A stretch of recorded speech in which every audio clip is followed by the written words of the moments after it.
को मैनेज करना होता है। और जो व्यक्ति, भाई आप आईपीएस ही बन गए, सभी राज्यों के तुलनात्मक आंकड़े अपराध के आपके सामने रखे हुए हैं।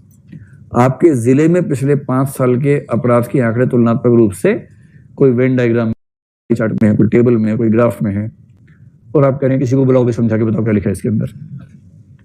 ईमानदारी की बात बता रहा हूं आपको मैं। जो लोग आईआरएस बन के जाते हैं ना इंडियन रेवेन्यू सर्विस में, उनके जो जूनियर्स होते हैं असिस्टेंट, वो आते हैं एसएससी से। ठीक है, एसएससी जानते हैं ना।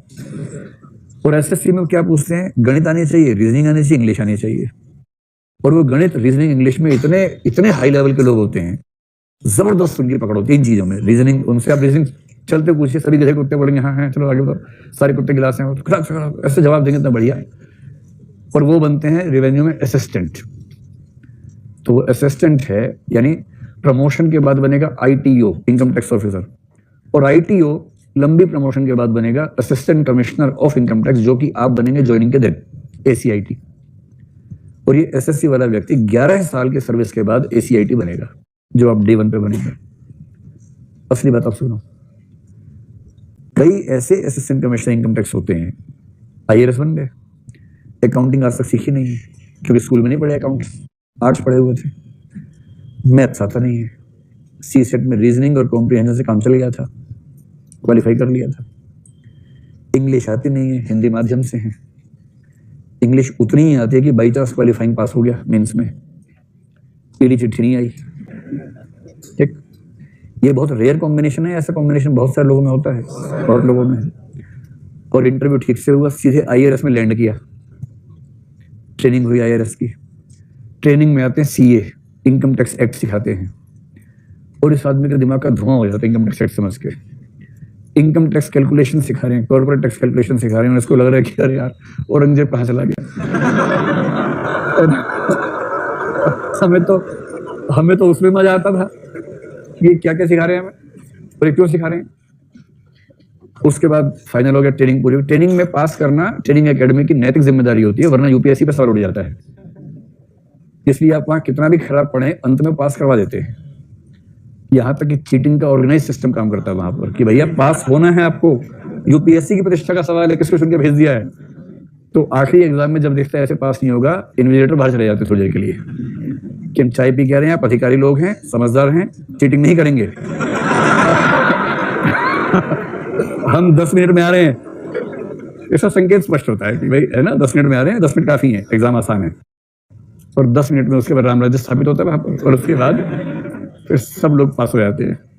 तो इनको लगता है हमारा झंझट तो खत्म हुआ, अब मिनिस्ट्री ऑफ फाइनेंस देखेगी बाद में। फिर वो फील्ड में जाते हैं। अब एक जिला या एक छोटा जिला उसके हाथ में असिस्टेंट कमिश्नर इनकम टैक्स, उससे बस 3 असिस्टेंट हैं, एक आईटीओ है। दावे से कह रहा हूं कि 90% केसेस में असिस्टेंट्स को लगता है कि ये आदमी बना कैसे आईआरएस। 90% केसेस में ऐसी स्थिति होती है। मतलब आईआरएस ऐसे भी आईआईटी वाला था और आईएएस एग्जाम दिया, आईआरएस हो गया। जब वो बन गया तो ऐसे होता है, प्रभु आप आए आईआरएस बन गए, तो प्रभु वाले मूड में रहते हैं। कोई ह्यूमैनिटीज वाला, हिंदी माध्यम वाला पहुंच जाए वहां, जिसको मैथ्स के नाम से भूत आता हो जिसको, फिर देखिए असिस्टेंट्स को। धीरे धीरे क्या होता है, काम सारे असिस्टेंट करते हैं। कोई काम है सर बोलते हैं अरे भाई चौधरी साहब देख लो क्या है ये, कुछ इंग्लिश में लिखा, आप देखो क्या लिखा है। इसका टैक्स कैलकुलेट करना जरा, कैसे करते हो तुम लोग यार, कैसे करते हो। इसको लगता है कि हम तो जैसे करते हैं, भाई तू आया कैसे यहाँ पर, तुम यहाँ पहुंचे कैसे, ये हालत हो जाती है। और उसके बाद जब केस की सुनवाई, भाई साहब जज भी तो है। असिस्टेंट कमिश्नर होने का मतलब है कि आप जज हैं। जज का मतलब इनकम टैक्स या जीएसटी के मामलों में आप जिस भी सर्विस में हैं, उसके केसेस आपके पास आएंगे। किसी पे आपने भेजा, एक पत्र भेजा कि आपका टैक्स ठीक नहीं लग रहा हमें, तो डिस्कशन करनी होगी, केस कर दिया। वो आदमी आया, उससे वकील भेजा अपना, वो वकील एलएलबी प्लस सीए है। आमतौर पे टैक्सेशन के वकील सीए प्लस एलएलबी होते हैं। वो वकील है, वो पिछले 10, 20, 25 साल से इनकम टैक्स के केसेस देख रहा है। इनकम टैक्स एक्ट उसको पूरा रटा हुआ है, वो देखता नहीं है, वो सीधे पेज नंबर बोलता है, पेज नंबर है, चौथी लाइन दूसरा शब्द, ऐसे बोलता है, और सारा इंग्लिश में बोलता है। सामने जज साहब बैठे हैं। जज साहब ने ना इनकम टैक्स ठीक से पढ़ा, क्योंकि एकेडमी में वो बाकी कामों में व्यस्त थे। अंग्रेजी ठीक से आती नहीं, कैलकुलेशन करनी आती नहीं है।